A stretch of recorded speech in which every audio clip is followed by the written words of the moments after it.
हरे कृष्णा। ओम श्री विष्णवे नमः। आज का दिन अत्यंत पावन है क्योंकि आज है सावन मास की पुत्रदा एकादशी। वो तिथि जब स्वर्ग के द्वार स्वयं खुलते हैं और भगवान श्री हरि अपने भक्तों के समस्त पापों को नष्ट कर उन्हें संतान सुख, मोक्ष और पुण्य की वर्षा से अभिसिंचित करते हैं। सावन का महीना जहाँ धरती हरियाली से सजी होती है, मेघ गगन में गूंजते हैं, मंद पवन में तुलसी की पत्तियां धड़धड़ाती हैं, संपूर्ण वातावरण में तुलसी की सुगंध फैली रहती है। यह संपूर्ण वातावरण जैसे भक्ति की कविता बनकर प्रभु श्री हरि का स्मरण कर रहा हो। ऐसा प्रतीत होता है मानो धरती स्वयं व्रत में लीन हो और गगन उसकी प्रार्थना में झूम रहा हो। पुत्रदा एकादशी नाम से ही स्पष्ट है। यह एकादशी न केवल सभी पापों को भस्म करती है, बल्कि सच्चे भाव से व्रत करने वाले दंपतियों को संतान सुख भी प्रदान करती है। यही नहीं, इसका पुण्य इतना प्रबल होता है कि सुनने मात्र से पूर्व जन्मों के दोष शांत हो जाते हैं। और आज जब यह एकादशी सावन के पुण्य मास में पड़ी है, तो इसका महत्व 1000 गुना बढ़ जाता है।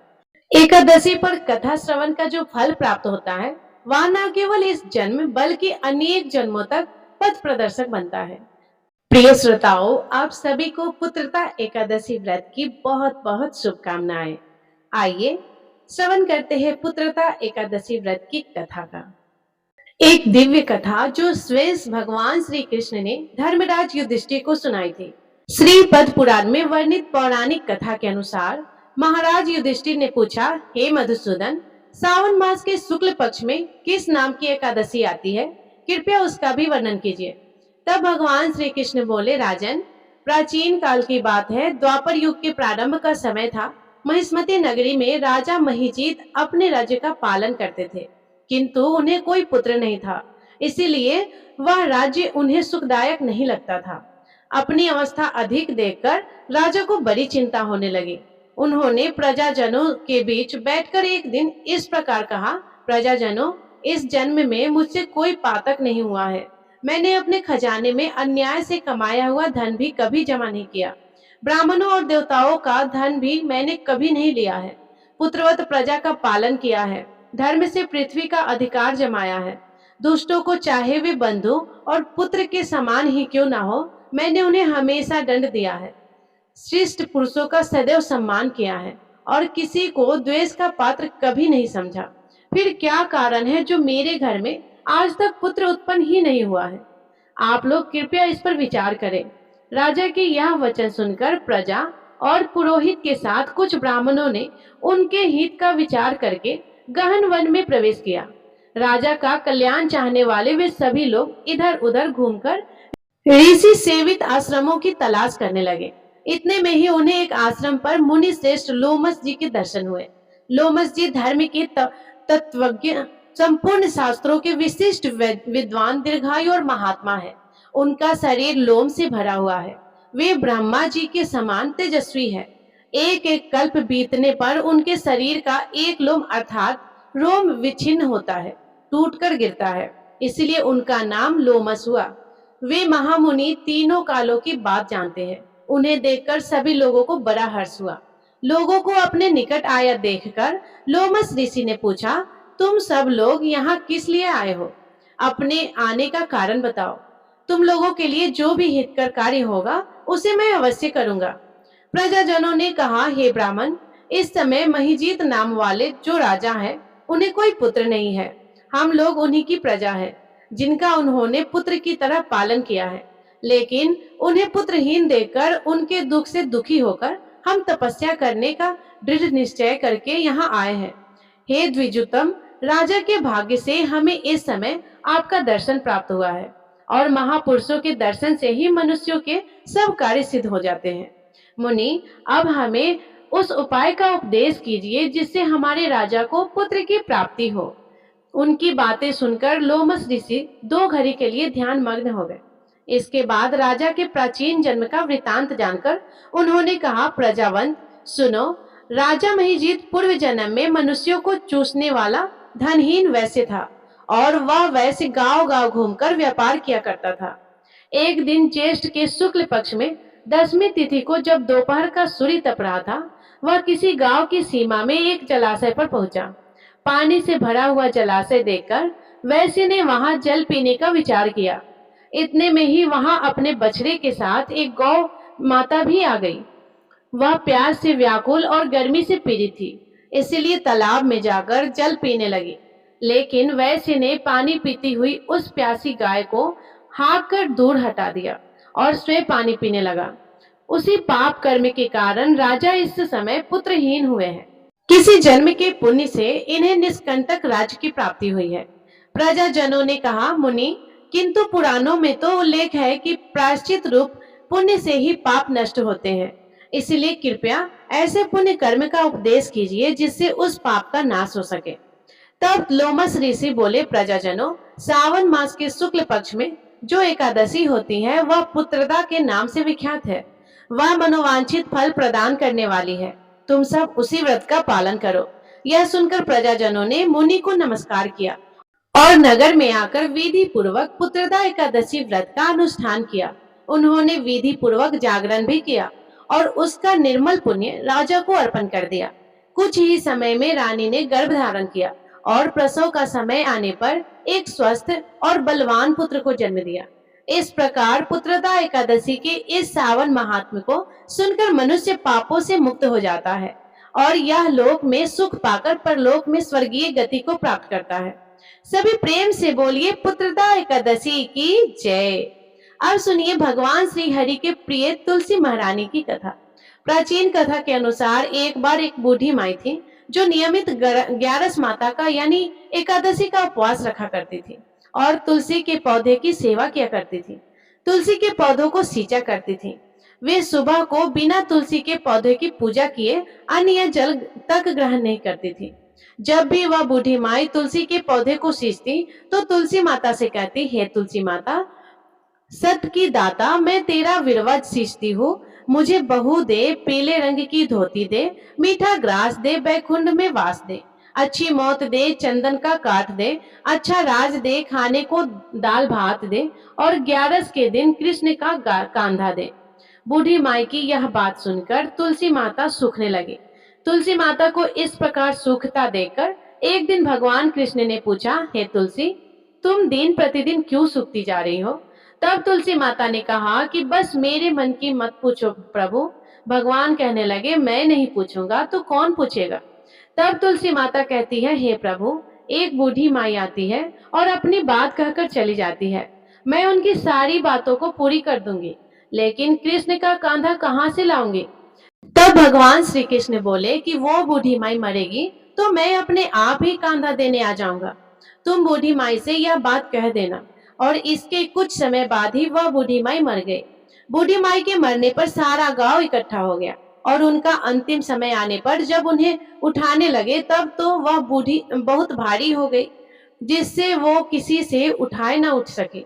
सभी कहने लगे, यह तो बहुत धर्मात्मा थी, बहुत संस्कारी थी, खूब पूजा पाठ करती थी, कोई पाप तक इन्होंने नहीं किया, फिर यह इतनी भारी कैसे हो गई? तभी बूढ़े ब्राह्मण के भेष में वहां भगवान श्री कृष्ण आए और कहने लगे कि भीड़ कैसा है? तब गांव वाले बोले कि एक बूढ़ी माई मर गई है और आज एकादशी का दिन है। वो इतनी पापनी थी कि उसकी अर्थी उठाई नहीं उठ रही, यह तो बहुत भारी हो गई है। भगवान बोले कि मुझे इनके कान में कुछ कह लेने दो, फिर यह उठ जाएगी। तब भगवान श्री कृष्ण बूढ़ी माई के पास गए और चुपके से उनके कान में कहा, हे बूढ़ी माई, तू अपने मन की कर ले, पीतांबर की धोती ले, मीठा मीठा ग्रास ले, बैकुंठ में वास ले, चटक की चाल ले, चंदन का काठ ले, झालर की झंकार ले, दाल भात को जीम और श्री कृष्ण का कांधा ले। भगवान की सारी बातें सुनकर बूढ़ी माई तो हल्की हो गई और तब भगवान श्री कृष्ण उन्हें अपने कांधे पर लेकर गए। इस प्रकार बूढ़ी माई को मुक्ति मिल गई और वह बैकुंठ लोक को चली गई। हे तुलसी माता, जैसे आपने उस बूढ़ी माई का मुक्ति दी, ऐसे ही सभी को मुक्ति देना। जैसे भगवान कृष्ण ने उन्हें कांधा दिया, वैसे ही हम सबको भी देना। प्रेम से बोलिए, श्री कृष्ण भगवान की जय, तुलसी माता की जय। प्रिय श्रोताओं, अब हम ग्यारस माता की कथा का श्रवण करेंगे। ग्यारस माता की कथा हमें सिखाती है कि अगर नियमों और संयम के साथ व्रत किया जाए तो भगवान की कृपा हमेशा मिलती है। बिना नियम और बिना श्रद्धा के किया गया उपवास केवल भूख रह जाता है, लेकिन विधि पूर्वक किया गया व्रत पापों का नाश तथा पुण्यों की प्राप्ति कराने वाला होता है। ग्यारस माता की कथा सुनने से हमारी एकादशी सिद्ध हो जाती है और भगवान श्री विष्णु की कृपा हम सभी पर बनी रहे। सभी प्रेम से बोलिए ग्यारस माता की जय। एक बार एक बूढ़ी माई ने एकादशी का उपवास रखा। बड़े ही भक्ति भाव से वे एकादशी की पूजा किया करती थी। वह बूढ़ी हो चुकी थी। उन्हें वृद्धावस्था में कोई भी ऐसी वस्तु नहीं चाहिए थी जो वे एकादशी का उपवास रखती, क्योंकि उन्हें एकादशी का उपवास रखने से श्री हरि की कृपा से सब कुछ मिल जाता है। और वो बूढ़ी माई तो अपने बच्चों के लिए, अपने परिवार की सुख सुविधा के लिए इतना कठिन व्रत रखती थी कि वे दिन भर तो बड़ा कठिन मन करके और अपनी प्यास को किसी भी तरह से रोकी रही, क्योंकि एकादशी के व्रत में वो जल के एक बूंद भी ग्रहण नहीं करती थी। द्वादशी को ही जल पीकर अपने व्रत का पालन किया करती थी। दिन भर उन्होंने किसी प्रकार अपने मन को संयमित रखा, पूजा पाठ की, व्रत की कथा पढ़ी सुनी और फिर पंडित जी को मिट्टी के एक पात्र में भरकर पानी और मौसमी फल दान में दिए। दोना भरकर शक्कर भी वितरित किए। उन्हें गर्मी के कारण बड़ी बेचैनी हो रही थी। एक तो निराहार और निर्जल रहकर व्रत रख रहा था और ऊपर से प्यास भी अधिक सता रही थी। इस कारण उन्होंने सोचा कि चलो पानी में बैठूं, शायद थोड़ी शांति मिले। ये सोचकर थोड़ी देर वे पानी में बैठी रही। पानी से बार बार कुल्ला करती और मुंह हाथ धोती रही। तब कहीं जाकर उन्हें थोड़ा बहुत चैन मिला। एक तो धूप तेज की थी पर पड़ रही थी और इस कारण बार बार बूढ़ी माँ का मुंह सूखा जा रहा था। बूढ़ी माँ बड़ी बेचैन हो रही थी। एक तो बुढ़ापा और दूसरा ये भयंकर गर्मी। बुढ़ापे की तो स्थिति ही कुछ ऐसी होती है, बड़ी मुश्किल से धीरज बन पाता है। अब किसी प्रकार रो धोकर दिन कट पाया। अब बूढ़ी माँ के सामने पहाड़ जैसी लंबी रात थी, जिसका कट पाना बड़ा ही मुश्किल दिखाई दे रहा था। चरपाई पे पड़ी हुई बूढ़ी माई को किसी प्रकार की शांति नहीं मिल पा रही थी। बार बार प्यास के मारे गला सूख रहा था और वे इस प्रकार बेचैन होकर करवटें बदल रही थी। वे घर के बाहर जाती, फिर अंदर जाती। उन्हें न घर के बाहर शांति मिलती और न ही घर के बाहर। वे परी परी एकादशी माता को याद करती रही और मन में ध्याती रही कि हे माता, आप मेरी लाज रखिएगा, आप ही मुझे शक्ति दीजिएगा ताकि मैं भली भांति आपका व्रत कर सकूं और ये पहाड़ सी रात सुकून से बीत जाए। प्यास के कारण बूढ़ी माँ के बेचैनी बढ़ ही रही थी। उन्होंने धैर्य रखने का बहुत प्रयास किया, लेकिन आखिरकार उनकी सहनशीलता की सीमा टूट गई और वे घबराकर प्यास के मारे एकदम चिल्ला पड़ी, बचाओ बचाओ। बूढ़ी माँ का चिल्लाना सुनकर उनके परिवार के सभी सदस्य उनके आसपास इकट्ठा हो गए और बूढ़ी माँ के चारपाई के पास पहुंच गए। सब बोले, अम्मा जी क्या हुआ, आप क्यों चिल्ला रही हो? और जब आपसे व्रत नहीं रखा जाता तो इस बुढ़ापे में इतना कठिन व्रत क्यों कर रही हो? अम्मा जी, अगर शरीर में ताकत है तभी तो भक्ति हो पाएगी। आप पानी पी लीजिए। बूढ़ी माँ अपने परिवारजनों से बोली, मेरे तो प्यास के मारे प्राण ही निकले जा रहे हैं। जरा जल्दी से मेरे छाती पर ठंडे पानी का घड़ा तो रख दो। नातियों ने दौड़कर दादी की छाती पर ठंडे पानी का बर्तन रख दिया। तब कहीं जाकर उन्हें थोड़ा बहुत सुकून मिला और जब सुकून मिला तो थोड़ी देर के लिए उन्होंने अपनी आंखें बंद कर ली। इधर एकादशी माता सोचने लगी कि ये है तो बूढ़ी माँ, लेकिन बड़े ही नियम से मेरा व्रत रखती है, चलकर इनकी परीक्षा लेनी चाहिए। ऐसा विचार कर एकादशी माता आधी रात को मुर्गा बनकर कुकरू करने लगी। मुर्गों की आवाज सुनकर बूढ़ी माँ उठी और बाहर जाकर आसमान को निहारा, लेकिन आसमान में कहीं भी उन्हें सुबह का तारा तो दिखाई ही नहीं दिया। अब वे सोचने लगी कि फिर ये मुर्गा भला क्यों बोल रही है और कैसे बोल रही है। सोचने लगी, एक तो उन्हें प्यास लग रही थी, अब थोड़ा बहुत उनका मन भी बेचैन होने लगा। आखिरकार उन्होंने यह निश्चय कर ही लिया कि अब तो मैं इस व्रत को पूरा करके ही छोड़ूंगी, फिर चाहे व्रत पूरा होने तक मेरे प्राण ही क्यों न चले जाए। मन में ऐसा पक्का निश्चय कर वे वापस चारपाई पर आकर लेट गए। थोड़ी देर बाद एकादशी माता ने उनकी फिर से परीक्षा लेनी चाहिए, तो वे एक छोटी सी कन्या का रूप धरकर गिलास में मीठा पानी लेकर उनके सिरहाने खड़ी हो गई और जोर से बोली, दादी जी सवेरा हो गया है, आप हाथ मुंह धोकर शरबत पी लीजिए। पहले तो शरबत का भरा हुआ गिलास देकर बूढ़ी माँ का मन ललचाने लगा। प्यास के मारे गला जो सूख रहा था, किंतु अचानक उन्हें याद आया कि मेरा तो एकादशी का उपवास है। फिर उन्होंने सोचा कि अभी तो वे किसी भी तरह से ये शरबत नहीं पी सकती और फिर वे चुपचाप वापस अपने चारपाई पर लेट गई। जैसे ही उनकी आंख लगी तभी उन्हें एहसास हुआ कि मानो किसी ने उन्हें पानी से भरे हुए कुएं में पटक दिया हो। वे बहुत देर तक उस कुएं में हाथ पांव चलाती रहीं, लेकिन इस बीच उन्होंने अपने मुंह में पानी के एक बूंद नहीं जाने दिए, क्योंकि उनका एकादशी का उपवास जो था, और वे ये निश्चय के साथ अपने व्रत का पालन करती रहीं। थोड़ी ही देर में उन्हें ऐसा लगा मानो आग जल रही हो। आग के कारण बड़ी भारी गर्मी लगने लगी। प्यास के मारे उनके प्राण निकलने लगे, लेकिन इतना सब होने पर भी बूढ़ी माँ ने पानी की एक बूंद भी नहीं पी। वे तो बस चारपाई पर बैठी बैठी एकादशी माता का ध्यान करती रही। अब सवेरा होने में बस कुछ ही समय है, ये जानकर बड़ी खुशी के साथ इधर उधर घूमने लगी। एकादशी माता तब तक ये बात अच्छी तरह समझ गई कि इन बूढ़ी माँ को किसी भी प्रकार से अपने व्रत से नहीं टाला जा सकता है। वे उनके सत्य व्रत को भली भांति समझ गई थी। अब सवेरा हो गया तो बूढ़ी माँ ने स्नान किया, भगवान श्री हरि का पूजन किया, फिर एकादशी माता की कथा कही और सुनी, ब्राह्मणों को दक्षिणा देकर भोजन करवाया। तब उन्होंने जल ग्रहण किया। कन्याओं को भोजन कराने के बाद ही बूढ़ी माँ ने फिर स्वयं भोजन किया और उस श्रेष्ठ व्रत के प्रभाव से बूढ़ी अम्मा की आयु बढ़ गई। उनका घर परिवार हरा भरा हो गया। अब उनके घर में किसी भी चीज का कोई अभाव नहीं रहा। उनका घर हर प्रकार के सुख साधनों से भर गया और वे उस दिन से 12 महीने की एकादशी का व्रत करने लगे। एकादशी माता के व्रत के पुण्य प्रताप से इस संसार में हर प्रकार के सुख भोग कर वह बूढ़ी माँ अंत में भगवान श्री हरि के धाम को चली गई।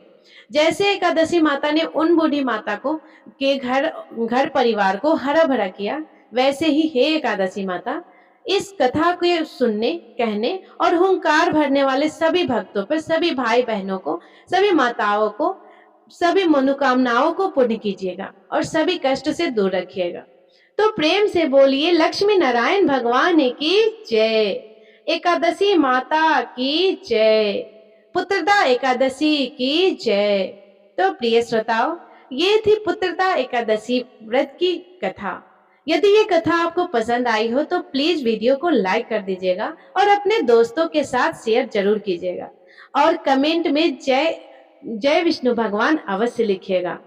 और यदि आप पहली बार हमारे चैनल पे आए हैं तो प्लीज आप चैनल को सब्सक्राइब कर लीजिएगा, क्योंकि हमेशा आपको हर व्रत की कथा सुनने को इस चैनल पे मिलता रहेगा। प्रेम से बोलिए एकादशी माता की जय। धन्यवाद।